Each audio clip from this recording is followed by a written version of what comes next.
The team went to the trophy case and looked for clues. Max gasped. "Look at these tiny golden scratches on the floor." Lorry bent down to examine them.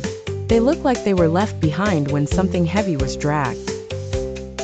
He jotted in his notebook. Clue number 1, golden scratches near the trophy case. "Where do they lead?" Annie asked.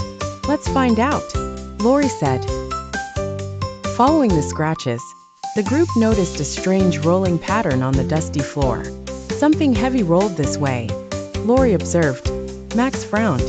"But how does a trophy roll? It has a big, wide base." Annie pointed at something near the storage closet. "Look, there's more golden marks near that door." Lorry jotted down. Clue number 2. The trophy was moved toward the storage room. Lorry and his friends carefully opened the storage room door. Inside, sitting next to a pile of gym balls, was Ruffy, the school's golden retriever. Dog face, and right beside him, covered in dog fur and a few bite marks, was the missing trophy. "Ruffy," Annie laughed. "Did you take the trophy?" Coach Reed chuckled. "Looks like Ruffy thought it was a new toy." Lorry wrote down. Clue number 3. Ruffy was the trophy thief.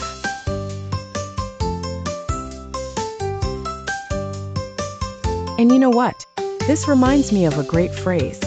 Every dog has its day.